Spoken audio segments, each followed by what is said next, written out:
Today, we begin our journey of Holy Week. This is Palm Sunday, otherwise known as Passion Sunday, and it begins our pilgrimage to the cross. We entered the church sanctuary today with our palms as we remembered how Jesus entered Jerusalem. He was riding, you might recall, on a donkey. He entered as a conquering general might enter, but he did so in a paradoxical way, on a donkey, which symbolizes his poverty and his humility.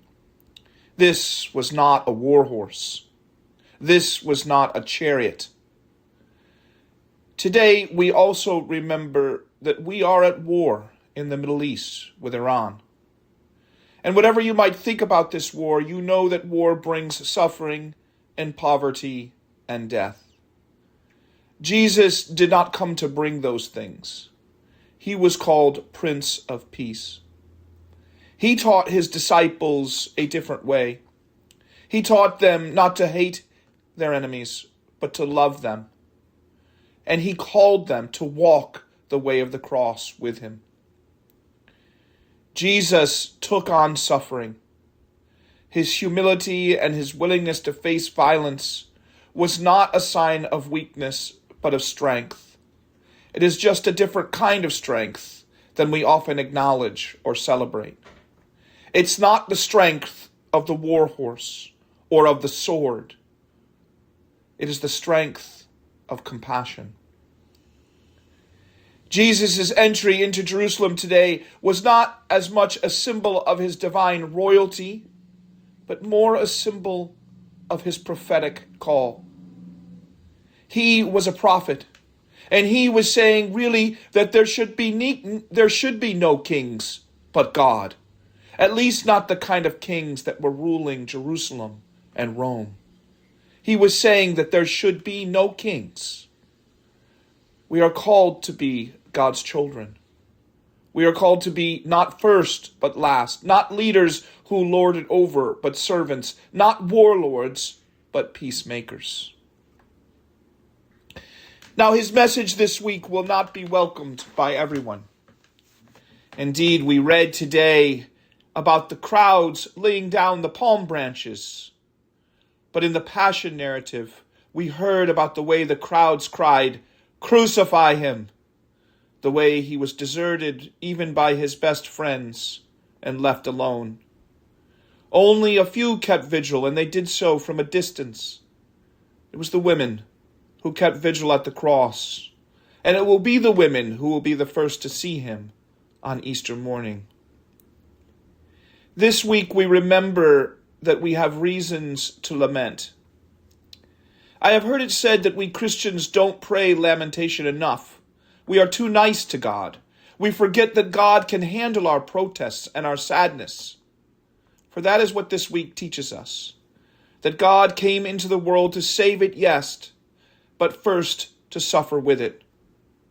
If God can suffer with us, so we can suffer with God. So this is something that we can meditate on this week. We can lament our losses, perhaps of friends or loved ones. Perhaps we lament the injustice in our city, in our country, in the world. Perhaps we lament our own illness and aging. Perhaps we lament the state of everything. Whatever it is you lament to a God who can handle it, a God who can hear it. For myself, I could lament a number of tragic stories I heard this week. A young child killed by a gun. A mom and her 2 children suffering homelessness. Another mom, a victim of domestic violence, struggling to communicate with her son who acts out at school. There is much to lament. In our experience, it seems that death is the last and final thing. Our loved ones die and we do not see them in the flesh again. But death's power does not only strike our bodies and our flesh, it also strikes our souls. And we can be tempted to despair. And despair itself is the victory of death over life. And it seems like the evidence before our eyes counsels despair. But while our experience tells us that death is the last and final thing, the Christian story tells us that it's not. The Christian year, as Diane Butler Bass says, teaches us that life follows death. Easter follows Lent. For that is why we can lament. That is why we can pray our sadness. It's because there is some part of us that knows that we can take it in. This world, this suffering, this history. We can handle it. This war, this political situation, this death, this child, this sickness, this heartache, this poverty. We can take it in. We can carry it. Part of the way we can take it in is because we take it in together this week. We carry it together. We carry each other. We bear, like Simon, the cross for one another. We wipe the brow like Veronica of one another. And for that is the other message of this week. Take up your cross and know that you are not alone. We are with you. God is with you. For beside death, alongside death, life is. From death, life emerges. After death, life follows.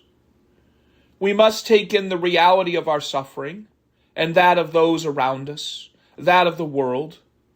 But we can also know that there is life too. Along with the tragic stories I heard this week, I also got to see 2 new babies brought into the world and 1 pregnancy. My own daughter had a wedding shower and family and friends came into town to celebrate her. I got to see the dogwoods begin to bloom in my yard and the cherry blossom tree. I cannot always see past the next turn of the political and historical wheel, but I know it will turn and turn again. This week is a week when we are allowed to lament. We do so together. We do so with God. We do so with gratefulness for the whole of life, in its tragedies and its triumphs. Amen.